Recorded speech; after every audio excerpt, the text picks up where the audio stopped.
ভাষাটা এমন নেব না আমরা, যদিও মিস্ত্রি এবং লেবার বলতে এটাই বোঝায় যিনি গাঁথনি করে তারে মিস্ত্রি বলে, যিনি বইয়ে এনে দেয় তাকে কি বলে? হেল্পার। এক কথায় ওকে লেবার বলে, মানে হেল্প করে যিনি। আল্লাহর নবী ইব্রাহিম কাবার দেওয়ালে পাথরগুলোকে গেঁথে দিচ্ছেন, আর নিজের ছেলে ইসমাইল আলাইহিস সালাম দেওয়ালের পাথরগুলোকে বইয়ে এনে পিতাকে দিচ্ছে। জোরে বলেন সুবহানাল্লাহ। কাবার কাজ কমপ্লিট হলো, বেটাকে নিলেন, কাবার গেটের কাছে গিয়ে বসলেন, আল্লাহর কাছে দোয়া করবে। কি করবে? দোয়া করবে। আল্লাহকে বলছো, গো আমার আল্লাহ, দুনিয়ার জমিনে তুমি যে আমাকে কাজটা দিয়েছিলে কাবা মুআজ্জামা, অতএব আমি কাবা মুআজ্জামার কাজকে কমপ্লিট করে ফেলেছি। আমার আল্লাহ ডাক দিয়ে বলল, ইব্রাহিম, এই ইব্রাহিম, বলো তুমি আমার কাবার কাজ কমপ্লিট করার জন্য তুমি আমার কাছে কি চাও? তুমি যা চাইবে আমি ইব্রাহিম আলাইহি, অতএব আমি আল্লাহ তোমাকে সেটাই দান করব। আল্লাহর নবী ইব্রাহিম আল্লাহকে বলেছিল, ওগো আমার আল্লাহ, দুনিয়ার জমিনে তোমার কাবা মুআজ্জামাকে আমি ইব্রাহিম আলাইহিস সালাম কমপ্লিট করলাম, এর জন্য তোমার কাছে আমি রাজত্ব চাইবো না, টাকা পয়সা চাইবো না, জমি জায়গা চাইবো না, শাক শাকসজ্জিত জীবন চাইবো না। আল্লাহ, আমার আল্লাহ বলে, ইব্রাহিম বলো কি নেবে? তুমি যা চাইবে আমি আল্লাহ সেটাই তোমাকে দেব। তুমি যদি রাজত্ব চাও আমি আল্লাহ তোমাকে রাজত্ব দেব। তুমি যদি আমার কাছে মুজরি হিসাবে সোনা জোহরা মুক্তা হীরা চাও আমি আল্লাহ সেটাই দেব, কারণ তুমি কাজ করেছো আমার ঘর কাবা মুআজ্জামার।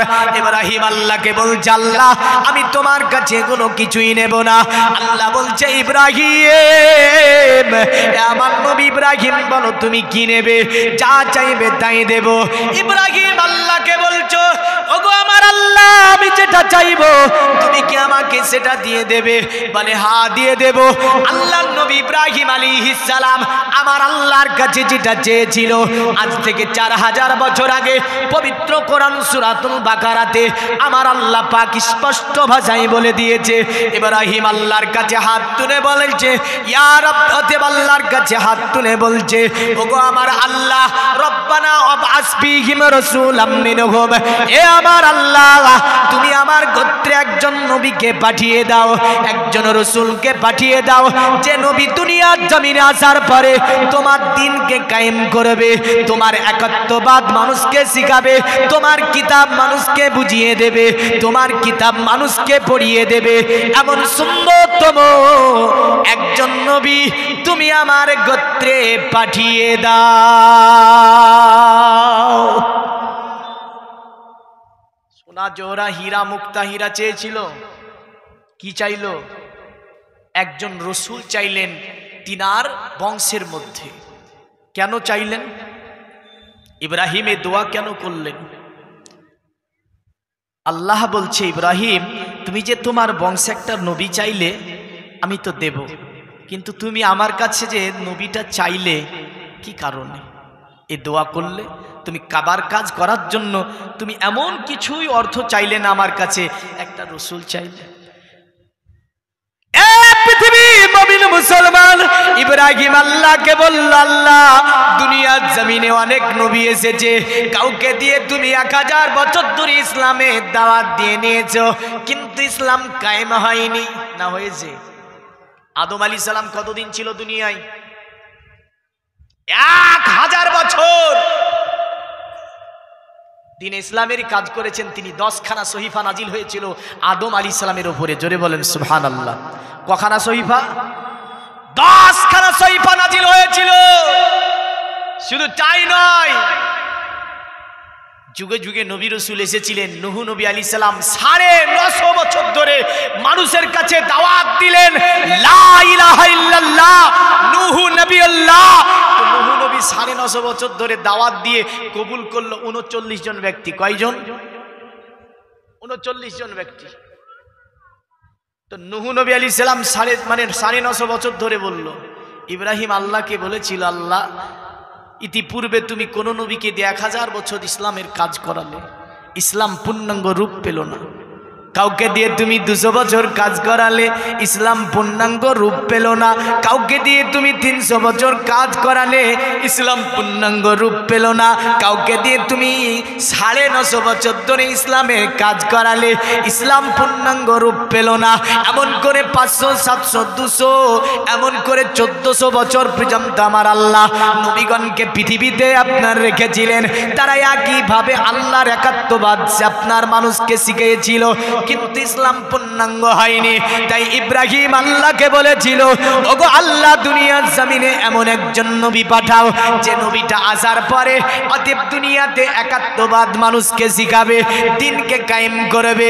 আমার আল্লাহ বলেছিল, ইব্রাহিম, আমার নবী ইব্রাহিম, আমি আল্লাহ তোমার দোয়াকে কবুল করে নিলাম। আমি তোমার বংশে ইসমাইল আলাইহিস সালামের বংশে একজন নবীকে পাঠিয়ে দেব।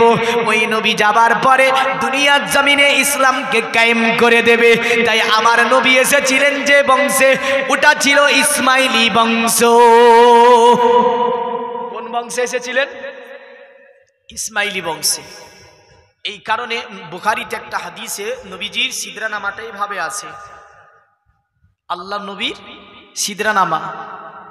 নবীজি তাই আপনার বলতেন, শোনো, আমার পিতার নাম হচ্ছে আব্দুল্লাহ, আব্দুল্লাহর পিতার নাম ছিল আব্দুল মুতাল্লিব, আব্দুল মুতাল্লিবের পিতার নাম ছিল হাসিম, হাসিমের পিতার নাম ছিল আব্দে মানাফ, আব্দে মানাফের পিতার নাম ছিল কুসাই, কুসাইয়ের পিতার নাম ছিল কিলাব, কিলাবের পিতার নাম ছিল মুর্রা, মুর্রার পিতার নাম ছিল কাব, কাবের পিতার নাম ছিল লুইয়া, লুইয়ার পিতার নাম ছিল গালিব, গালিবের পিতার নাম ছিল ফেহের, ফেহেরের পিতার নাম ছিল মালিক, মালিকের পিতার নাম ছিল নাজার, নাজারের পিতার নাম ছিল কেনানা, কেনানার পিতার নাম ছিল খুদাইমা, খুদাইমার পিতার নাম ছিল মুদরিকা, মুদরিকার পিতার নাম ছিল ইলিয়াস, ইলিয়াসের পিতার নাম ছিল মুদার, মুদারের পিতার নাম ছিল নাদার, নাদারের পিতার নাম ছিল মাদ, মাদের পিতার নাম ছিল কাইদার, কাইদারের পিতার নাম ছিল আল্লাহর নবী ইসমাইল আলাইহিস সালাম। জোরে বলবেন না আরো? আর একটু জোরে বলুন তো সুবহানাল্লাহ।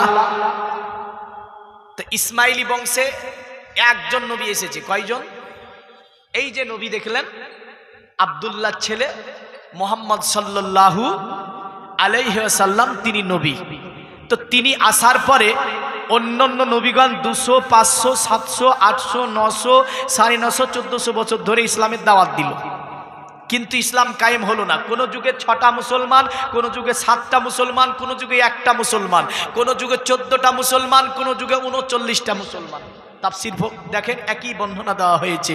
কিন্তু আমার নবী মুহাম্মদ সাল্লাল্লাহু আলাইহি ওয়াসাল্লাম দুনিয়ার জমিনে এসে তিনি আপনার ইসলামের কাজ করলেন কয় বছর থেকে? এ বলেন না গো, 40 বছরে। কয় বছরে শুরু করলো? 40 বছরে। আর 63 বছরে মক্কার শেষ আয়াত আল্লাহ নাজিল করলো, আল ইয়াউমা আকমালতু লাকুম দীনাকুম। এ নবী, দিনের নিয়ামত পরিপূর্ণ হয়েছে, দিন হিসাবে আমি আল্লাহ ইসলামকে নির্বাচিত করে দিলাম। জোরে বলবেন না? আর একটু জোরে বলুন। তাহলে কয় বছরে কমপ্লিট হলো? 63 হলো। 40-এ শুরু করলেন, 63-তে মক্কার শেষ আয়াত নাজিল হলো। তাহলে কয় বছরে? মাত্র 23 বছরে। অন্য নবীগণ যে 1000 বছরে পারেনি, 1400 বছর পারেনি, 950 বছর ধরে পারেনি, এমন করে 200, 500, 600 বছর ধরে পারেনি। আমার নবী মাত্র 23 বছরে সেই কাজ করিয়ে দেখিয়ে দিয়েছে। এই কারণে আল্লাহ বলছে, ইন্নাকা আলা খুলুকিন আযীম। এই নবী, আপনি উত্তম চরিত্রের অধিকারী। জোরে বলেন, আপনি উত্তম চরিত্রের অধিকারী। কারণ আপনার চরিত্র দেখে মানুষগুলো দলে দলে দলে দলে এসে আপনার কাছে কলেমা পড়ে ইসলাম ধর্ম গ্রহণ করেছে। তো মুহাম্মদ সাল্লাল্লাহু আলাইহি ওয়াসাল্লামের চরিত্র দেখে ইসলাম গ্রহণ করেছে। আজকের আলোচনা এই জায়গাটা থেকে একটা টপিককে বের করে দিই। কারণটা হচ্ছে মুহাম্মদ সাল্লাল্লাহু আলাইহি ওয়াসাল্লামের প্রতি সাহাবীরা যে কলেমা পড়েছিল এবং প্রেম কতটা ছিল সাহাবীদের, এই বিষয়টার উপর আলোকপাত করব। তবে দুটি কথা আরও এখানে বলে যাই। আল্লাহর নবী সাল্লামের ভালোবাসার নামই হচ্ছে ঈমান। জোরে বলবেন না? আরে নবীজিকে ভালোবাসার নামই হচ্ছে ঈমান। আর এ ওহাবি বলে না, আল্লাহকে ভালোবাসার নাম হচ্ছে ঈমান। আর আল্লাহ বলছেন মান আমানা বিল্লাহি ওয়া রাসূলিহি, তোমরা ঈমান আনো আল্লাহর উপরে আর ঈমান আনো রাসূলুল্লাহর উপরে। জোরে বলবেন না? আবার কোরআন বলছে কুল আতিউল্লাহ, ইতাআত করো আল্লাহর, ওয়া আতিউর রাসূল, ইতাআত করো রাসূলের। কোরআন এই আয়াতের আরেক আয়াত দিয়ে ব্যাখ্যা দিচ্ছে ওয়ামাইতির রাসূলা ফাকাদাত আল্লাহ, जिसने रसूलुल्लाह की इताअत की उसने अल्लाह ही का इताअत कर लिया। जोरे बोलो, যে ব্যক্তি নবীজির ইতাআত করলো, অনুসরণ করলো, ওই ব্যক্তি যেন আল্লাহরই ইতাআত করে নিল। তাহলে বোঝা গেল ঈমানের মূলে কে আছে? মুহাম্মদ সাল্লাল্লাহু আলাইহি ওয়াসাল্লাম। বর্তমানে আল্লাহর নবীকে নিয়ে যা শুরু করেছে বললেন, এই ৭৩ ফিরকা। কত ফিরকা? বর্তমান বিশ্বে মুসলিম পার্সেন্টেজ হচ্ছে ৩০%। ৫৭টা মুসলিম দেশ, এর মধ্যে মাত্র ২০০ কোটি কাছাকাছি মুসলিম, আর বাদবাকি সবই অন্যান্য ধর্মের মানুষ রয়েছে। তাহলে ৩০% মুসলিম, এই ৩০% মুসলিম যদি ৭৩ ভাগে ভাগ হয়, আধখানা করে হবে? হবে? এ কারণে মুসলিম বিদ্বেষী যে দেশগুলি আছে, বড় বড় কূটনৈতিক নেতাগুলো আছে, এরা বলছে মুসলমানদের ৭২টা দলকে যে কোনো টাইম পরাজিত করা যায়, একটাকে পারা যাবে না। ওটা যেটা নবী বলে গিয়েছে মান আলাইহি ওয়া আসহাবি, যারা আমার আলের ওপর থাকবে, আমার সাহাবীদের পথে থাকবে, ওটাই হচ্ছে আহলে সুন্নাত ওয়াল জামাত। জোরে বলেন সুবহানাল্লাহ। কারণ হচ্ছে এদের মধ্যে ঈমান আছে, এদের সঙ্গে লড়ে পাওয়া যাবে না। আরো ৭২টাকে যে কোনো টাইম আউট করে দেওয়া যাবে, কিন্তু একটাকে আউট করা খুব মুশকিল আছে, যেটা হচ্ছে আলাইকুম বিসুন্নতি ওয়া সুন্নতি খুলাফাই রাশিদিন। যারা রাসূলের সুন্নতের ইত্তেবা করে চলবে ও খুলাফায়ে রাশিদিনের সুন্নতে ইত্তেবা করে চলবে, তারাই হচ্ছে আহলে সুন্নাত ওয়াল জামাত। আর ওয়াহাবি বলছে উমারকে মানা যাবে না, উমারের কাজকে বেদাত বলছে, উসমান গনির কাজকে বেদাত বলছে, আবু বকর সিদ্দিক আজমের কাজকে বেদাত বলছে, আলী শেরে খোদার কাজকে বেদাত বলছে। এ বলছে তাই যে নবীজি সাল্লাল্লাহু আলাইহি সাল্লাম থেকে যেগুলো পেয়েছি সেগুলো মানবো, বাদ বাকি আর মানবো না। তবুও নবীজির কথাগুলোর ওপরে আবার মধ্যে মধ্যে বাদ দিয়ে, ওই যে আলু ভাঙা পেয়েছে তাই মনে হয়, মাছ দিয়ে আলু ভাঙা করে না, আলু ভাঙার মধ্য থেকে কাঁটাগুলো বাদ দেয় না, এই কাঁটাগুলো বাদ দেন না। হ্যাঁ, তো মনে করছে বাপের ঘরে আলু ভাঙা পেয়েছে, মানে হাদিস থেকে বলছে এই হাদিস জালে হাদিস, জালে হাদিস, জালে হাদিস, জয়ীফ হাদিস, জয়ীফ করে করে বললেন, আলু ভাঙার মতো করে মনে করছে যে কি আমি হাদিসগুলোকে বাদ দিতে লেগেছি। হ্যাঁ, এটা বাপার ঘরের আলু ভাঙা নয়, এটা রাসূলুল্লাহর হাদিস। হ্যাঁ, তোমার কথাতেই যে জাইফ হয়ে যাবে এ নয়, তোমার কথাতেই যে জাল হয়ে যাবে এ নয়। আজ থেকে 1500 বছর আগে থেকে যে মুহাদ্দিসিনে কেরামগণ আসছেন, তিনাদের সূত্রগুলো দেখে যদি সেটা জাইফ প্রমাণিত হয়, জাল প্রমাণিত হয়, তবে হবে। তোমার বাবার কথা মোতাবেক হাদিসকে জাল করা সম্ভব হবে না। আসি তো মুহাম্মদ সাল্লাল্লাহু আলাইহি ওয়াসাল্লাম, তিনি হচ্ছেন ঈমানের মূল। এই কারণে সনাতন ধর্মের একটা বিখ্যাত কিতাব আছে, কিতাবটির নাম হচ্ছে ভবিষ্য পুরাণ। কি নাম বললাম? ভবিষ্য পুরাণ।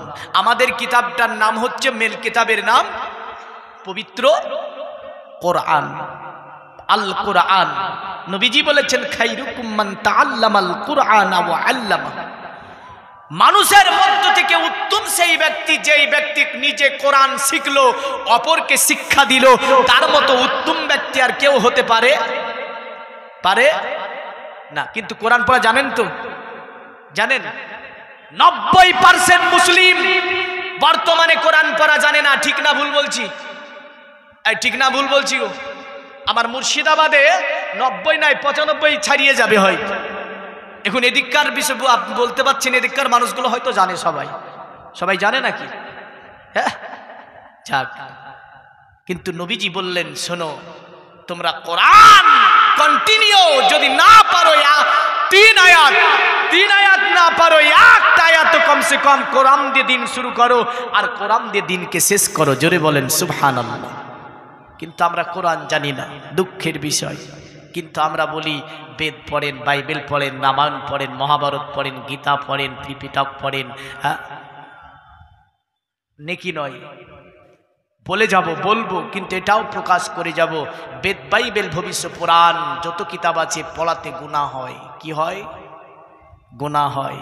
আর কোরআন পড়াতে নবীজি বলছেন, মান কারাআ হারফান মিন কিতাবিল্লাহি ফালাহু বিহি হাসানাতুন ওয়াল হাসানাতু বিআশারি আমসালিহা লা আকুলু আলিফ লাম মিম হারফুন আলিফুন হারফুন ওয়াল লামুন হারফুন ওয়া মিমুন হারফুন। নবী বলছে, শোনো, এই কোরআন একটা হারফ যে ব্যক্তি পড়বে ওই একটা হারফের বিনিময়ে তাকে উত্তমতম আজরাত দেওয়া হবে, উত্তমতম তাকে মুজরি দেওয়া হবে। আর উত্তম মুজরি হচ্ছে নবীজি বলছেন 10টা উত্তম নেকি দেওয়া হবে। জোরে বলবেন না? আরো জোরে বলুন সুবহানাল্লাহ। আর নবী বলছেন, শোনো ক্লিয়ার করে, নবী বললেন লাকুলু আলিফ লাম মিম হরফুন। আমি নবী তো তোমাদেরকে এটা বলিনি যে আলিফ লাম মিম এটাই হরফ। নবী বলছেন আলিফুন হরফুন ও লামুন হরফুন ও মিমুন হরফুন। আলিফ হচ্ছে একটা হরফ, লাম হচ্ছে একটা হরফ, মিম হচ্ছে একটা হরফ। জোরে বলেন। কত ক্লিয়ার করলেন নবী। প্রতিটি বিনিময়ে উত্তম 10টা করে নেকি তোমাদের নামায় আমালে আল্লাহ দান করবে। জোরে বলেন সুবহানাল্লাহ। শুধু নবী তাই বলে নাই, নবী বলেছেন যে ব্যক্তি মান কারাআ কিতাবিল্লাহ, যারা আল্লাহর কিতাবকে পড়লো, ওয়া আমিলা বিমা ফিহি, এবং এর প্রতি আমাল করলো। আল্লাহর নবী বলছেন, শোনো, তার বাপ এবং মায়ের মাথাতে মুকুট পরিয়ে দিয়ে আমার আল্লাহ কিয়ামতে উঠাবে। জোরে বলবেন না সুবহানাল্লাহ। অতঃপর নবী বললেন, জাউহু আহসানু মিন জাউইশ শামসি ফি বুয়ুতিদ দুনিয়া।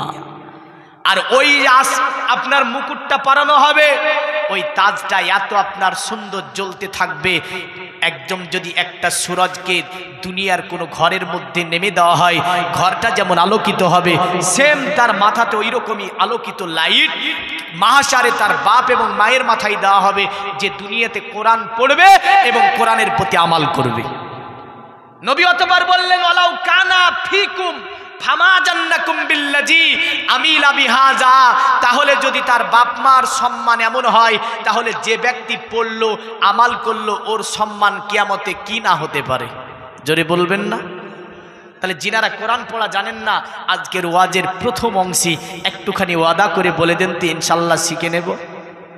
বলা যাবে না? আজকের ওয়াজ থেকে এটাই নেন, প্রতিটা ওয়াজ থেকে একটা করে যদি নেন, খোদার কসম বলছি জীবন কল্যাণ হয়ে যাবে। দুটি জগৎ আপনার জন্য কল্যাণ হবে। আর যদি মনে করেন না ঝেড়ে ঝুড়ে যা আছে শুনে এখানেই রেখে যাব, আর মৌলবিটা কি বলছে একটু কেরাবেলা করে ওটা শুনবো, ওই বেদ পুরাণগুলো একটু শুনবো, তাহলে ওতে কিছু পাওয়া যাবে না। তো ভবিষ্য পুরাণ বলে যে কিতাবটা আছে তাতে লিখেছি, তাতে লিখছে কি, এতো সিলন্তারে মিলচ্চাচার দিন সম্ভাবিত মহামাদিতিকা তো সিক্কো সাকা সম্ভাবিত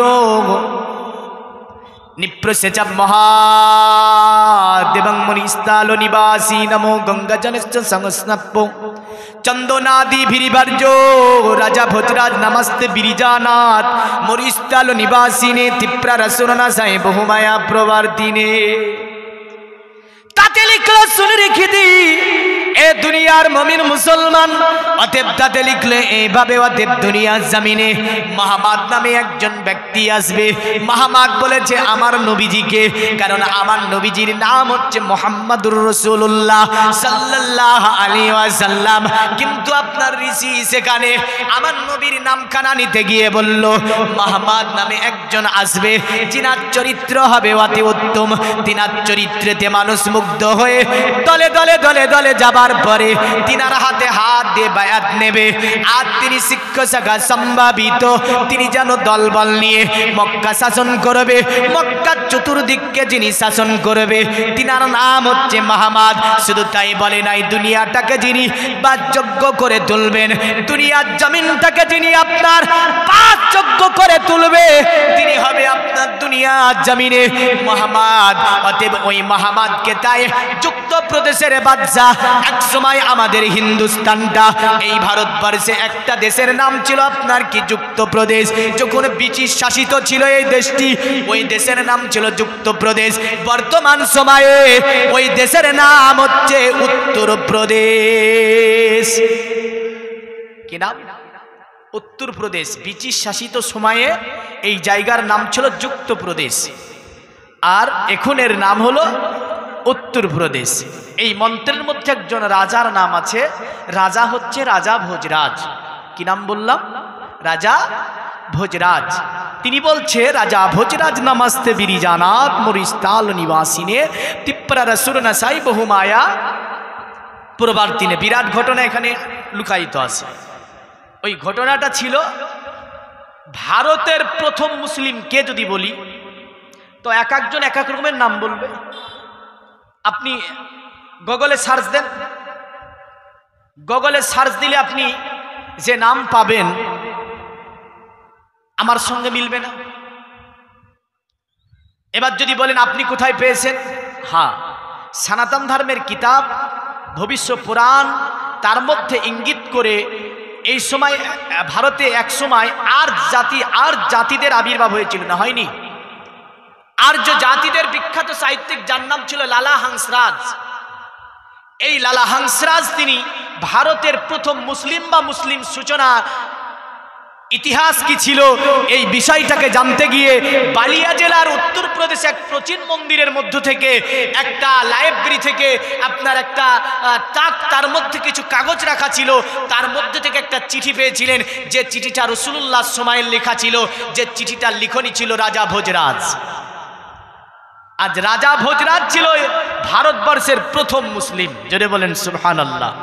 ভারতবর্ষের প্রথম মুসলিম, কারণ তিনি দেখেছিলেন রাসূলুল্লাহর ওই চন্দ্র দ্বিখণ্ডিত করার ঘটনা। জোরে বলবেন না? নবীজির চন্দ্র দ্বিখণ্ডিত করার ঘটনা। তো রাজা ভোজরাজ কি বলছে, নমস্তে বিরিজানা মরিস্তাল নিবাসিনে। রাজা ভোজরাজ তাই ভারতবর্ষের সরজমিন থেকে আল্লাহর নবীকে বলেছিল, আপনাকে আমি শতবাদ জানাই, আপনাকে আমি সাধুবাদ জানাই, কারণ আমি রাজা ভোজরাজ আসমানের চন্দ্রকে আমি দেখেছি আমি আজকে রাত্রিতে, অতএব আমি দ্বিখণ্ডিত হয়ে যেতে রাজা ভোজরাজ যেই রাত্রিতে আসমানের চন্দ্র দ্বিখণ্ডিত হওয়ার ঘটনা ভারত থেকে দেখেছিল, সেই দিন সকালবেলায় আপনার এই রাজা তিনার দরবারে অনেক ধরনের জ্যোতিষী মনোঋষি রাখা ছিল, তাদেরকে ডাকলো।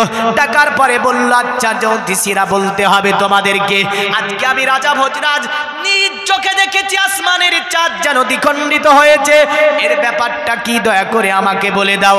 রাজা ভোজরাজকে আপনার তারা গণনা করে বলল, এ বাদশাহ, এ মহান বাদশাহ শুনে রেখে দিন, এমন একটা দেশ, দেশটার নাম হচ্ছে সম্বুল বলে জায়গা, আর ওই সম্বুলের বুকে এমন একজন মানবের আবির্ভাব ঘটেছে, যিনি একটা ধর্মকে প্রমাণ করতে গিয়ে আসমানের চাঁদকে দ্বিখণ্ডিত করিয়েছে। কারণ আরবের অতএব শীর্ষস্থায়ী নেতা যারা, তারা তিনাকে ঘিরে ধরে বলেছে, তুমি যদি নবী হও আসমানের চাঁদকে দ্বিখণ্ডিত করিয়ে দেখাও, যদি তুমি আসমানের চাঁদকে দ্বিখণ্ডিত করতে পারো তাহলে নিশ্চয়ই তোমাকে আমরা নবী মানব, আর যদি না পারো মানব না। তার কারণে তিনি দুনিয়া থেকে আসমানের চাঁদকে দ্বিখণ্ডিত করিয়েছে। রাজা ভোজরাজ বলছে, যদি তাই হয় তাহলে আমি ওই আরব যে সম্বুল বলে জায়গা, যেটার নাম হচ্ছে মক্কা, কারণ সম্বুল বলা হয় সংস্কৃতি ভাষাতে, আর এই যদি বাংলা করা হয় হবে আমানতের এলাকা, শান্তির শহর, উঁচু দ্বীপ যাকে বলা হয়, কারণ এই দ্বীপটা আছে আপনার ভারত মহাসাগর, একদিকে ভূমধ্য সাগর, অন্যদিকে আছে আপনার কি অন্যদিকে আছে প্রশান্ত সাগর, এমন করে ঘেরাও করে আছে আপনার দ্বীপটাকে। এই কারণে আপনার ভবিষ্য পুরাণ থেকে নিয়ে বেদের বিভিন্ন মন্ত্রে আমরা দেখতে পাই এই শহরটার নাম বলেছে তারা সম্বল। শুধু তাই নয়, ভারতবর্ষের আপনার প্রাচীন কিতাব, এই কিতাবের নাম হচ্ছে মহাভারত।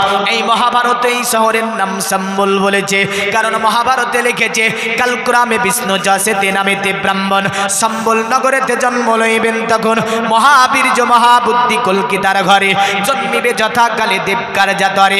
দুনিয়াটা অন্ধকারে আচ্ছন্নিত হয়ে গেলে ওই সময় দুনিয়ার জমিনে অতএব একজন আসবে যিনি সম্বল বলে শহরে। তাহলে সম্বল শহরে অর্থ হচ্ছে আমানতের এলাকা। আরবিতে বলতে গেলে বলতে হবে ওয়াহাজাল বালাদিল আমিন, আমানতের শহর হচ্ছে মক্কা, শান্তির শহর হচ্ছে মক্কা। জোরে বলেন সুবহানাল্লাহ। এ দুনিয়ার মুমিন মুসলমান, রাজা ভোজরাজ সেখানে দুধ পাঠিয়েছিল, দুধের আসার পরে বলেছিল এ রাজা, অতএব আপনি যা দেখেছেন সেটা সত্য। তাই তিনি কলেমা পড়েছিলেন, এমন করে নবীজিকে প্রমাণ জানিয়ে বলেছিল নমস্তে বিরিজানাত মরিস্তালো নিবাসিনে তিপ্রারসুরন সাই বহুমায়া প্রবার্তিনে। তিনি তাই বলেছিল এ মহান ব্যক্তি, তোমাকে আমরা শতবাদ সাধুবাদ জানাচ্ছি, নমস্তে জানাচ্ছি। অতঃপর তিনি বললেন তিপ্রারসুরন সাই বহুমায়া প্রবার্তিনে, দয়া করে কিয়ামতের দিন, কঠিন মাসারের দিনে যখন আমরা জায়গা পাবো না তোমার কদমের নিচে, আমাদেরকে একটু জায়গা করে দেবে, আমাদের জীবনটা ধন্য হয়ে যাবে। তো তিনি কলেমা পড়েছিলেন, ইসলাম ধর্ম গ্রহণ করেছিলেন। তো অত্যাচার করলো, ওখান থেকে তাড়িয়ে দিয়েছিলেন। এই বাদশাহ যাবার পরে কোথায় ছিলেন? গুজরাতে।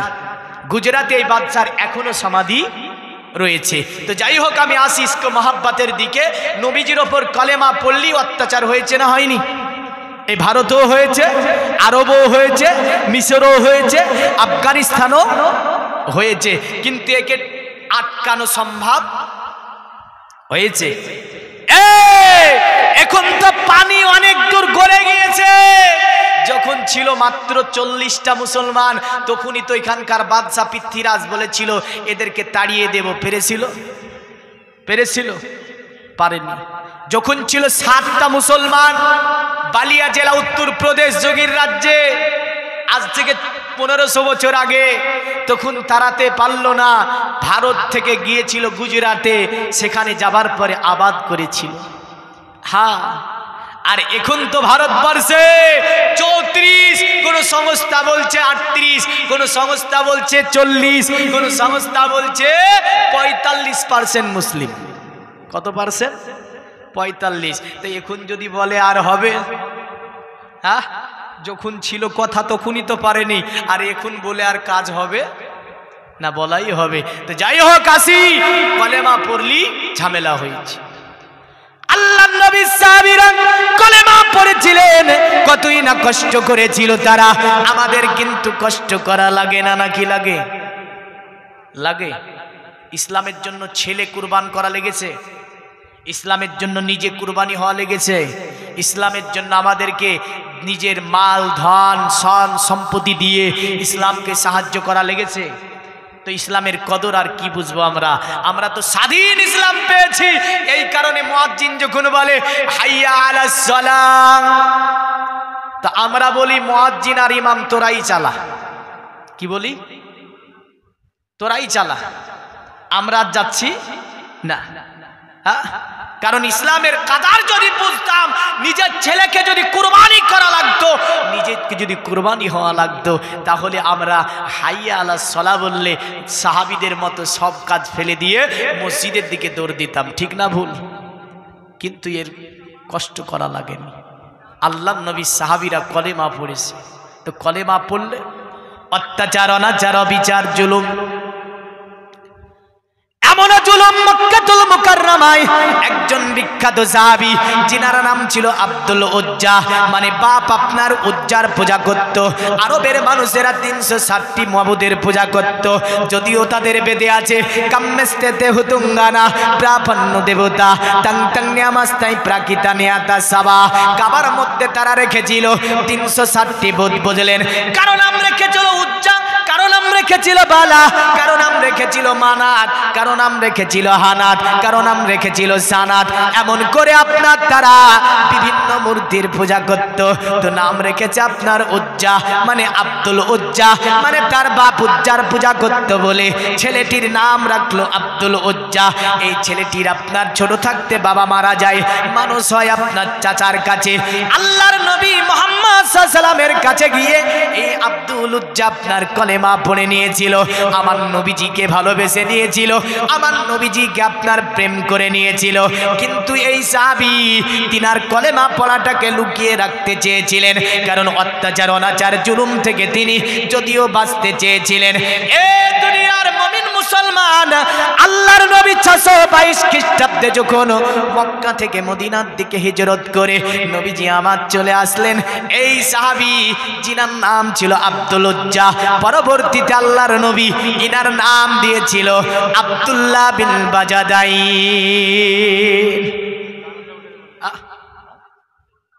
আব্দুল্লাহ বিন বাজাদাইন। তো তিনি রসুল চলে এসেছে ওখান থেকে, কোথা থেকে চলে এসেছে? মক্কা থেকে। তো তিনি মক্কায় আসবে, মদিনায় আসবে, কাঁদছে, চাচার কাছে গিয়েছে। চাচা বলছে কি ব্যাপার? বলে চাচা আমি আর মক্কাতে থাকবো না। বলে কেন থাকবি না? বলে মদিনাতে যাব, যে দেশে নবী নাই ওই দেশে আমি নাই। জোরে বললেন। কারণ নবীর দেওয়ানা কখনো থাকবে না, নাকি থাকবে? থাকবে গো।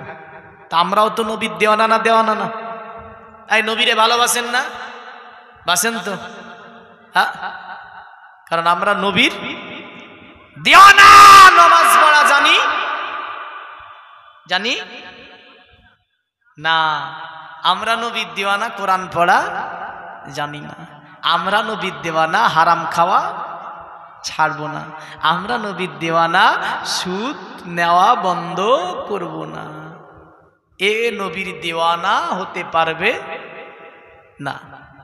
তাহলে নবীর দেওয়ানা হতে গেলে রাস্তায় আসতে হবে। যারা বলে আমরা নবীর দেওয়ানা, নামাজ পড়া বাদ যাবে না। জোরে বলেন সুবহানাল্লাহ।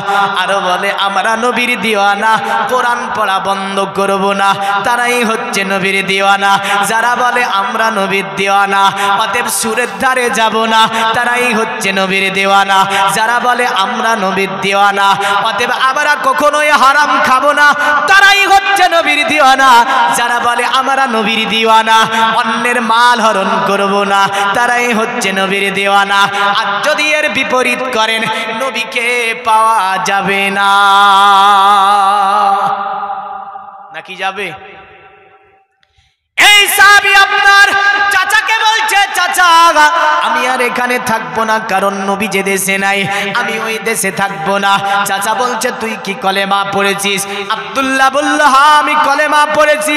চাচা বলছে শোন ভাতিজা, বাবা তোর মারা গিয়েছে, লালন পালন করেছি তোকে আমি, বড় করেছি আমি, অতএব তুই আমার বিনা অনুমতিতে কলেমা কেন পড়লি?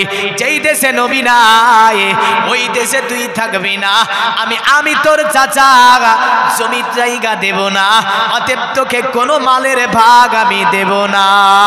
আল্লাহুম্মা সাল্লি আলা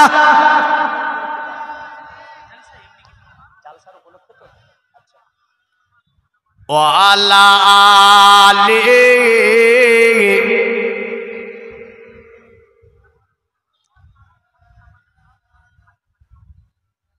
পৃথিবীর মুমিন মুসলমান সাহাবী বসেছিল, সাহাবীর পরনে আপনার ছিল একটা কি লুঙ্গি। আল্লাহর নবী সাহাবী আব্দুল্লাহকে চাচা বলছে এ তুই নবীর কলেমা পড়েছিস, যদি নবীর কলেমা ছেড়ে না দিস তাহলে জমি জায়গা দেব না। আব্দুল্লাহ বলল আমি জমি জায়গার ভাগ নেব না, আমি নবীজির কাছে চলে যাব। বলে তাহলে তুই যদি নবীকে যাস, পরনের কাপড়টা পর্যন্ত আমি তোরে দেব না। কিসের? পরনের কাপড় পর্যন্ত তোকে আমি দেব না, যদি নবীকে তুই মানতে চাস। তো আব্দুল্লাহ বলছে চাচা জমি জায়গা নেব না, কিন্তু তুমি আমার সঙ্গে এমন আচরণ করো না, কারণ পরনের কাপড়টা কেন তুমি চাইছো? তা আব্দুল্লাহকে বলেছিল চাচা মোহাম্মদকে ভুলে যেতে হবে, মোহাম্মদকে ছেড়ে দিতে হবে, নবীর কলেমাকে ভুলে যেতে হবে। আব্দুল্লাহ বলেছিল কণ্ঠে জান থাকা পর্যন্ত নবীর কলেমা ছাড়বো, নবীর কলেমা ছাড়বো না। তাহলে আমরা যদি আমাদের ওপরে কোনো সময় অত্যাচার অনাচার জুলুম আসে, কোনো অত্যাচার অনাচার জুলুম আমাদেরকে কলেমা ছাড়াতে পারবে? এই বলেন পারবে? না, কলেমা ছাড়াতে পারবে না। আমরা হচ্ছি ওই মুসলমান যে কণ্ঠে জান থাকতে কলেমাকে ভুলতে পারে নি। তা আমরাও অনুরূপ যতই কষ্ট আসুক না কেন ইসলাম থেকে দূরে হটে যাব না। কারণ ইসলাম হচ্ছে এমন একটা ধর্ম যে ইসলাম প্রেম ভালোবাসা মোহাব্বত শিখিয়েছে, আর তার পাশাপাশি যদি অত্যাচার অনাচার জুলুমেরও যথেষ্টভাবে ইসলাম প্রতিবাদও শিখিয়েছে। জোরে বলেন সুবহানাল্লাহ।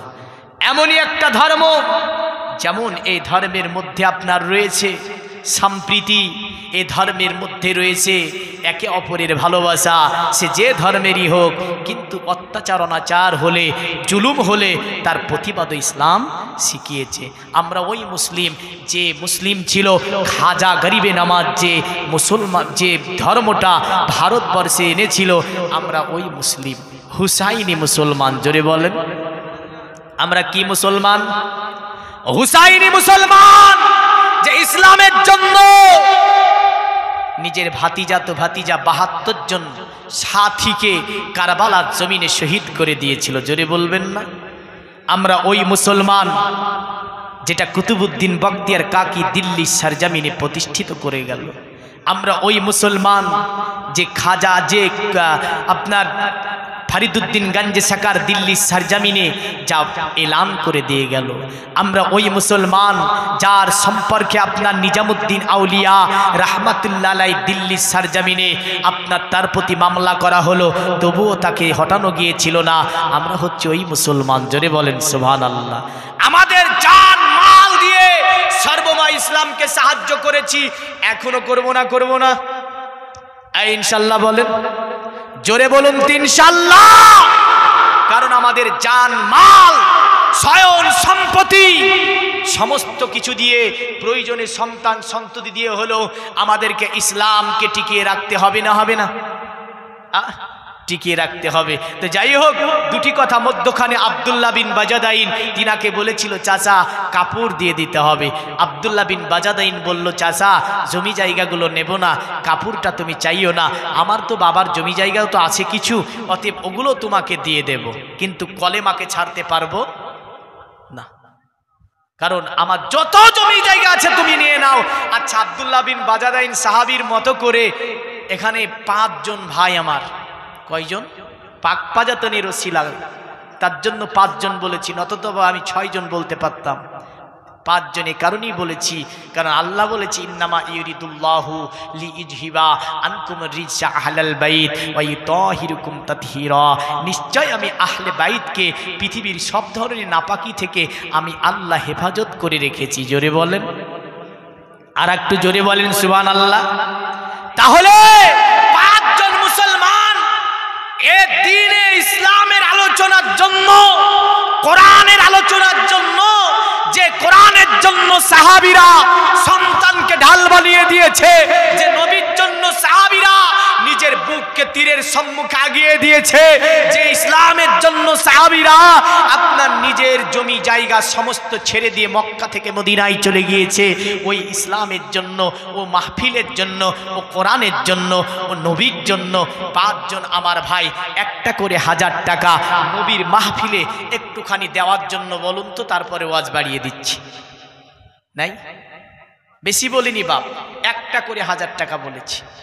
হ্যাঁ, কারণ রাসূলুল্লাহ সাল্লাল্লাহু আলাইহি ওয়াসাল্লাম তিনি বলছেন দুনিয়াতে আজ সাদাকা তারাদ্দুল বালা, সাদাকা মানুষকে অসুখ বিসুখ মুসিবত থেকে আল্লাহ হেফাজত করে রাখে। জোরে বলেন, একটা করে 1000 টাকা পাক পাজাতনকে ভালোবেসে 5 জন আমার ভাই যুবকের কাছে আমি দেখতে চাই যে ইসলামকে ভালোবেসে মাহফিলের জন্য মাত্র একটা করে 1000 টাকা 5 জন ভাই নাই নাই গো বাপ, বেশি হয়ে গেছে নাকি?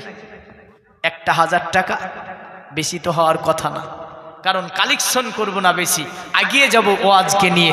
নাই 5 জন ভাই, যদি না থাকে একটু নামটা লিখে দেবেন যে আমি মৌলভী সাহেব, আমি দিয়ে দেব আগামী বছর কত টাকা বিবি বাচ্চার জন্য মেডিকেল করাতে গিয়ে, বিভিন্ন পার্কে বিভিন্ন জায়গায় ঘুরতে গিয়ে। সাকিম শেখ নারায়ে তাকবীর। এই দেখেন, এই জন্যই তো বিশ্বে পিটছে আজ এদেরকে, বিশ্বে পিটাই চলছে এদেরকে। নারায়ে তাকবীরের ধ্বনি লাগছে কেমন করে আমাদের?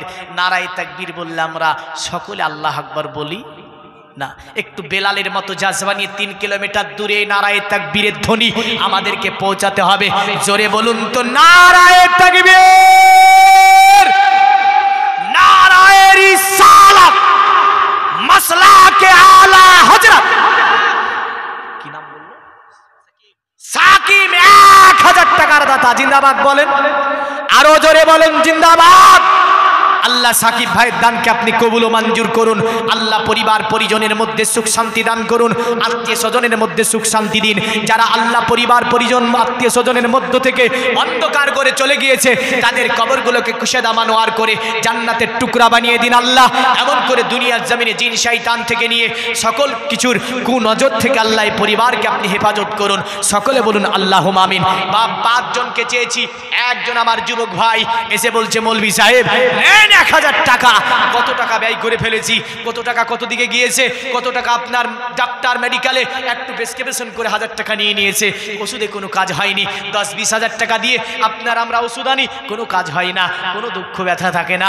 তাই বলবো একটা 1000 টাকা চেয়েছি আল্লাহর কোরআনের বায়ানের জন্য, এই মাহফিলের জন্য একটা 1000 টাকা। খোদার কসম বলছি, নবী যা বলেছেন যে সাদাকা করলে মাসিববাত থেকে আল্লাহ হেফাজত করে। সুবহানাল্লাহ, সুবহানাল্লাহ। নারায়ে তাকবীর, নারায়ে রিসালাত। দেখেছেন আনসারুল চেয়েছিলাম 1000, বলে 1000 না 1500 দেব। সুবহানাল্লাহ বলেন, ক হাজার? 1500 টাকার দাতা আনসারুল, জিন্দাবাদ বলেন। আল্লাহ যে আশায় যে নিয়তে 1500 টাকা করেছে দান, দানকে কবুল ও মঞ্জুর করে নিয়ে আল্লাহ তার এই দানকে কবুল করে নিয়ে তার খেতে খামারে বরকত দিন, ব্যবসা বাণিজ্যে বরকত দিন, পরিবার পরিজন নিয়ে সুখে শান্তি জীবন যাপন করার তৌফিক দিন আল্লাহ। আয় আল্লাহ, কারণ দুনিয়ার জমিনে অসুখ বিসুখ থেকে পরিবারকে আপনি হেফাজত করুন। সকলে বলুন আল্লাহুম্মা আমিন। দেনেওয়ালাকে, সুখ দেনেওয়ালাকে আল্লাহ। লাখো কোটি টাকা ইনকাম করে, দেখেন এক কলম মারে 2 লাখ টাকা নেয়, এমন মানুষ আছে না নাই? আছে না? আছে। কিন্তু আল্লাহ বলছে কোটি টাকা ইনকাম করে কি করবি? আমি তোর প্রেসক্রিপশন করে দিয়েছি, কারণ তোর জবানে তালা মেরে দিয়েছি। রাত্রিতে করলার পাতা ভাজা আর 2টি চাপাতি রুটি খাবি। কি খাবে? করলার পাতা ভাজা আর 2টি চাপাতি রুটি, এর বেশি খেতে পারবি না। তো লাখো টাকা ইনকাম করে কোনো কাজ আছে ওই ব্যক্তির? হ্যাঁ, কিন্তু যে ব্যক্তি 200-500 ইনকাম করছে, আল্লাহ বলছে তোর জবানে তালা মারবো না, একদম যা পারবি খাসির গোশত থেকে মুরগা, পোলাও, বিরিয়ানি, জারদাও যা আছে সব খাতু, কারণ আমি আল্লাহ সুখ দিয়েছি তোকে। আর ও টাকা ইনকাম করেছে, টাকা দেখতে থাকে, সুখ নাই। কি নাই? সুখ নাই। সুখ দেনেওয়ালাকে আল্লাহ, শান্তি আছে আল্লাহর তরফ থেকে। তাই বলবো যতই ইনকাম আপনার থাকুক না কেন, আবুল ফাজাল বলেছিল কোটি টাকা তোমার যদি সিন্ধুকে জমা থাকে, সেটা থেকে যদি সমাজের কল্যাণ না হয়, ওই কোটি টাকা তোমার সিন্ধুকে ভরে রেখে কোনো লাভ নাই। কারণ কে জানলো তোমার কোটি টাকা আছে? তুমি নিজে নিজেই চড়াইয়ের মতো জানলে যে কোটি টাকা আছে। কোটি টাকা তোমার সিন্ধুকে ভরে রেখে কোনো কাজ নাই, যদি সেই টাকা থেকে সমাজের কল্যাণ না হয়। তো যাই হোক, অনেকে টাকাওয়ালা আছেন, 2 জন পেয়েছি, আমি 5 জন চেয়েছি। বাপ কয়জন? 5 জন। আর 3 জন ভাই, যুবক, চাচা। আচ্ছা, আমার জন্য চাইছি বাপ? এটা না, এটা আপনাদেরই মাহফিলের জন্যই চাইছি। তাহলে আমরা হয়তো অনেকে ভাবছি দেবো কি দেবো না, দেবো কি দেবো না। আরে মৌলভী সাহেব নিয়ে পালাবে না, এটা মাহফিলের জন্য থাকবে ইনশাল্লাহ।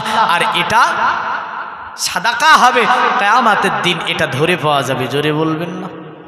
কারণ আল্লাহ বলছেন কুলিল্লাহুম্মা মালিকাল মুলকি তুতিল মুলকা মান তাশা ওয়া তানজিউল মুলকা মিম্মান তাশা ওয়া তুইজ্জু মান তাশা ওয়া তুজিল্লু মান তাশা বিয়াদিকাল খাইর ইন্নাকা আলা কুল্লি শাইইন কাদির। অতএব আমি আল্লাহই সাম্রাজ্যের মালিক হচ্ছে আল্লাহ। আল্লাহ যাকে ইচ্ছা করেন মালদার বানান, আল্লাহ যাকে ইচ্ছা করেন গরিব বানান, আল্লাহ যাকে ইচ্ছা করেন রাজত্ব দেন, আল্লাহ যার কাছ থেকে ইচ্ছা করে রাজত্ব ছিনিয়ে নেন। সুবহানাল্লাহ বলবেন না? কখনো ফকির থেকে গরিব, ফকির থেকে রাজা, আবার রাজা থেকে ফকির বানিয়ে দেয় কে? আল্লাহ। সম্মান দেনেওয়ালা কে? সুবহানাল্লাহ। নারায়ে তাকবীর। দেখেছেন চাঁদ শেষ, হ্যাঁ চাঁদ শেষ।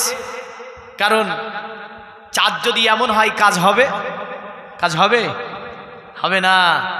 বদরুনের ছেলে 3000 টাকার দাতা। জিন্দাবাদ বলেন, আরো জোরে বলুন জিন্দাবাদ। হ্যাঁ, ওই যে আমরা স্লোগান দিতেছিলাম না, কি কি স্লোগান দিতেছিলাম এর আগে, যখন কালোবাজারি করে, টাকা ব্যান করে, মানে টাকাকে টাকা বাদল, আমরা বললো মানছি না, মানবো না, মানে দলে দলে বলছিলাম। তারপরে বললাম কি, এনআরসি মানছি না, মানবো না। তারপরে বললাম কি, অকাপ কালো বিল বাতিল করুন। বলেছি না বলিনি? পুরা সোশ্যাল মিডিয়াতে ওরা বসে বসে দেখছে। দেখি তো বলে কজন? তো দেখছে সামনে একজনগুলো খুব চেগিয়ে চিলে বলছে, হ্যাঁ, আর পেছনকারগুলো খৈনি ডলছিল কিছু কিছু। হ্যাঁ, তো গবেষণা করে বলল এই যে ওদের তো অনেক কূটনৈতিক নেতা থাকে ওখানে, ধরেন গবেষণা করার জন্য। তো বলে যতটা মানুষ এই সংগ্রামে বেরিয়েছে দেখ তো কটা দাঁড়াবে। তো দেখা গেল 80% পালাবে, 20% দাঁড়াবে। ক পার্সেন্ট? 20%। আর 80% পালাবে। গবেষণা করে বলে দিল, বলে ঠিক আছে যত বড় চিল্লা, অসুবিধা নাই, চিল্লিয়ে চিল্লিয়ে চিল্লিয়ে চিল্লিয়ে হাঁপিয়ে যাবে। হ্যাঁ, তার যুগ। এর আগে যখন এনআরসি মানে ওই যে আপনার অকাব খালবির যে পাস হলো, হাট করে আক্রমণ হয়ে গেল কাশ্মীর। এখন আবার অকাব্যের বিষয়ে, যদিও আগামীকাল একটা প্রোগ্রামের কথা, হঠাৎ করে কোথায় ওই যে আপনার জাহাজ অ্যাক্সিডেন্ট ঘটলো, হ্যাঁ গুজরাটের আহমেদাবাদ জাহাজ অ্যাক্সিডেন্ট। থানা থেকে আজকে ফোন করে বলছে, মৌলভী সাহেব আপনার ওখানে আগামীকাল ওয়াকফ সম্পর্কে যে প্রতিবাদ সভা আছে নাকি? বলে না তো, আগামীকাল তো করার কথা হয়েছিল ডোমকুলে, তো যদি কাল সভাটা থাকে ক্যান্সেল করতে হবে। এই কারণে ফোনটা করেছিলাম, কারণ সভাটা ক্যান্সেল করে দেবেন যদি থাকে। বলে স্যার কেন? বলে ওই কেন শুনেননি? হ্যাঁ, ওই যে প্ল্যান অ্যাক্সিডেন্টের জন্য আগামীকাল শোক তাপ পালন হবে। কি তাপ পালন হবে? শোক তাপ পালন করা হবে। কিন্তু এর শোক তাপ পালন আগে করারই দরকার ছিল। হ্যাঁ, আগে করারই দরকার ছিল, কিন্তু আগে তো হয়নি। আগে না হওয়ার কারণে আপনার কি, এই কারণে রবীন্দ্রনাথ ঠাকুর বলে দিয়েছিল, ভাবিয়া করিও কাজ, করিয়া ভাবিও না। তুমি প্ল্যানগুলোর দিকে তোমার নজর নাই, তোমার নজর তো আছে অন্য দিকে। হ্যাঁ, তোমার নজর আছে অন্য দিকে। তো যাই হোক, আসি আমি ওই জায়গায়। তো আমি বলতেছিলাম যে আল্লাহ ইজ্জত সম্মান দেওয়ার মালিককে আল্লাহ। অত ইজ্জু মান্তাসা অত জিল্লু মান্তাসা। আল্লাহ যাকে ইচ্ছা করেন সম্মান দেন, আর আল্লাহ যাকে ইচ্ছা করেন তাকে সম্মান থেকে কি করে? সম্মান তার কাছ থেকে কেড়ে নেন। 3 জন পেয়েছি বাপ, আরো 2 জন পাওয়া যাবে না? অনেক টাকাওয়ালা আছেন, অনেক পয়সাওয়ালা আছেন এখানে। আমি জানি কত টাকা সিন্ধুকের মধ্যে আছে, ব্যাংক ব্যালেন্স আছে। বেশি চাইনি, 1000 টাকা চেয়েছি। 3 জন হয়েছে। যদি একজন 3000 টাকা দিয়েছে একাই, একজন বলছে 1000 নাই 1500 টাকা আমি দিলাম। তো আর 2 জন ভাই আমার একটা করে 1000 টাকা দিয়ে দিতে পারবেন না? হ্যাঁ, পারবেন না? মাত্র একটা করে 1000 টাকা। 2 জন ভাই আমার আশিকে রসুল, রসুলের প্রেমিক, রসুলের ভালোবাসার মানুষ, হাসান হুসাইনকে ভালোবাসার মানুষ, মা ফাতেমাকে ভালোবাসার মানুষ। মায়েদের তরফ থেকে একজন 1000 টাকা দিয়ে দেন তো দেখি। হ্যাঁ, দেবে না? কারণ দান মায়েরা বেশি দেয় ছেলেদের চেয়ে।